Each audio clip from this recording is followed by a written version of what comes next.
welcome you all to our online learning platform. आज के video lesson में हम देखने वाले हैं next test of democratic politics. Yes, याद होगा लास्ट क्लास में हमने देखा था कि फेडरलिज्म कैसे प्रैक्टिस होता है इंडिया में. उसके बारे में हमने जाना कि तीन मेजर पॉइंट्स है, तीन मेजर टेस्ट्स हैं जो कि डिटरमाइन करते हैं कि हमारे यहाँ फेडरलिज्म कितना सक्सेसफुल है या हमारे यहाँ फेडरलिज्म कैसे प्रैक्टिस की जाती है. लास्ट के लेसन में हमने देखा अबाउट लिंग्विस्टिक स्टेट्स, जिसमें हमने देखा कि इंडिया में लैंग्वेज के बेसिस पे स्टेट को डिवाइड करने का सक्सेस मिला है. उस फील्ड में फेडरलिज्म हमारी सक्सेसफुल रही है. आज हम देखेंगे लैंग्वेज पॉलिसी के बारे में. तो चलिए देखते हैं. Language policy. इंडिया का कोई भी नेशनल लैंग्वेज नहीं है. यस, आप लोग आज तक सुने होंगे कि हिंदी हमारा नेशनल लैंग्वेज है, बट कॉन्स्टिट्यूशन में या कहीं भी ये बात मेंशन नहीं है. बल्कि ये कहा जाता है कि इंडिया का कोई भी नेशनल लैंग्वेज नहीं है. कहा क्या जाता है, this is the fact. India का कोई भी नेशनल लैंग्वेज नहीं है. हिंदी बस एक ऑफिशियल लैंग्वेज है, यानी कि जो सरकारी कामकाज होंगे वो हिंदी भाषा में हो सकते हैं, पर फोर्स नहीं है कि हिंदी भाषा में ही होंगे. अगर कोई एरिया में लोग हिंदी से कंफर्टेबल नहीं है, दूसरे भाषा को यूज करना चाहते हैं, तो उसका इस्तेमाल हो सकता है. हाँ, कोई भी भाषा. कौन सी भाषा? तो वो भाषा जो कि हमारे इंडियन कॉन्स्टिट्यूशन में मेंशन्ड है. इंडियन कॉन्स्टिट्यूशन में टोटल 22 लैंग्वेजेस हैं जो कि रिकॉग्नाइज किए गए हैं और उन्हें शेड्यूल्ड लैंग्वेज कहा जाता है. ये शेड्यूल्ड लैंग्वेज में से कोई भी भाषा आप सरकारी काम के लिए यूज कर सकते हो. हाँ, हिंदी को हम मेजर लैंग्वेज कह सकते हैं, यानी कि हिंदी भाषा जो है वो यहाँ के मैक्सिमम पॉपुलेशन के द्वारा बोली जाती है. That is 42% of the total population. 42% population Hindi बोलता है, इसीलिए हमने हिंदी को ऑफिशियल लैंग्वेज रिकॉग्नाइज किया हुआ है. पर उसके अलावा 21 मोर लैंग्वेजेस हैं जो कि रिकॉग्नाइज्ड हैं. सो अब से याद रहेगा ना कि इंडिया में क्या है कि कोई भी लैंग्वेज नेशनल लैंग्वेज नहीं है.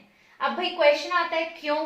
तो उसके पीछे कारण ये है कि इंडिया में डाइवर्सिटी बहुत है. तरह तरह के लोग रहते हैं, अलग अलग भाषाएं बोलते हैं, सबकी अपनी अपनी लैंग्वेज है, और ऐसे में कोई एक लैंग्वेज को इम्पोज कर देना बिल्कुल भी सही नहीं है. इससे हमारी यूनिटी हिंडर हो सकती है. यही कारण है कि हमारे लीडर्स ने नेशनल लैंग्वेज कोई भी नहीं चूज किया. हाँ, सरकारी कामकाज के लिए जो मेजर लैंग्वेज फॉलो किए जाते हैं वो है हिंदी और इंग्लिश. अब आपके माइंड में एक क्वेश्चन आ रहा होगा, इंग्लिश क्यों? तो उसका जवाब मैं थोड़ी देर बाद दूंगी, पर पहले ये देख लेते हैं हिंदी लैंग्वेज.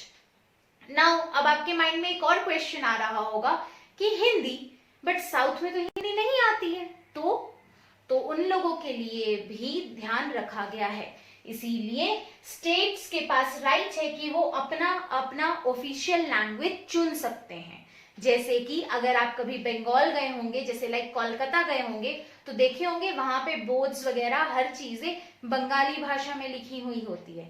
वैसे ही अगर महाराष्ट्र चले जाओ तो वहां मराठी चलता है. वहां के तो बहुत सारे लोगों को हिंदी नहीं आती है. तो ऐसे एरियाज में वहां के लैंग्वेज के अकॉर्डिंग ही ऑफिशियल लैंग्वेज रखा गया है. क्लियर है? बहुत ही ध्यान रखा गया है हिंदी को स्प्रेड करने को लेकर के, क्योंकि इसके कारण वायलेंस क्रिएट हो सकता है. जैसे कि ये वायलेंस एक बार हमारे यहाँ हुआ है. ये बात है 1965 की, जब ये डिक्लेयर किया गया कि हिंदी ऑफिशियल लैंग्वेज होगी. उस समय तमिलनाडु के लोगों ने इसके अगेंस्ट बहुत आवाज उठाई. उन्होंने कहा हिंदी हमें नहीं आती है, we are not going to follow this language. हमें अपना अलग ही स्टेट दे दो, वो ज्यादा बेटर है. हम अपनी अलग कंट्री बन के रहेंगे, दैट्स फाइन, बट हिंदी हम यूज नहीं कर पाएंगे. सो फाइनली इतने सारे प्रॉब्लम्स के बाद फाइनली डिसाइड किया गया कि इंडिया का दो मेजर ऑफिशियल लैंग्वेज होगा जो पूरे ऑल ओवर इंडिया काम करेगा.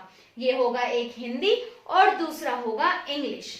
तो अब समझ में आ गया कि इंग्लिश हमने क्यों अडॉप्ट किया हुआ है मेजर ऑफिशियल लैंग्वेज में. वो इसलिए क्योंकि आपका साउथ इंडिया के लोगों को हिंदी नहीं आती है और सिर्फ रीजनल लैंग्वेज में काम करना थोड़ा डिफिकल्ट हो जाता है जब आप बात करते हो इंटर स्टेट्स की. सो ये पॉलिसी है जो कि इंडिया ने अपनाया है.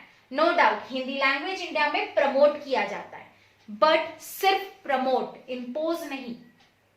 क्लियर है? So this was about today's lesson. Hopefully you got the concept about the language policy. However, अगर कोई डाउट है तो आप उसे कमेंट सेक्शन पे पूछ सकते हैं।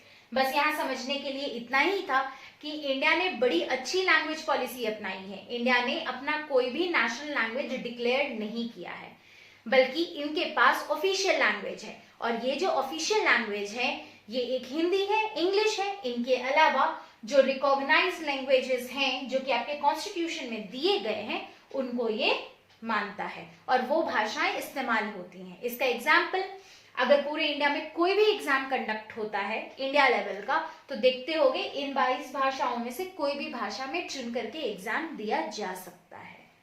So that's clear. So that was about today's lesson. However, अगर कहीं कोई डाउट है तो आप उसे कमेंट सेक्शन पे पूछ सकते हो। आज के लिए बस इतना ही। नेक्स्ट वीडियो लेसन में हम देखेंगे सेंटर स्टेट रिलेशंस के बारे में, जिसमें हम जानेंगे कि इंडिया में सेंटर और स्टेट का रिलेशन कैसा है। तब तक के लिए tata, bye bye, see you.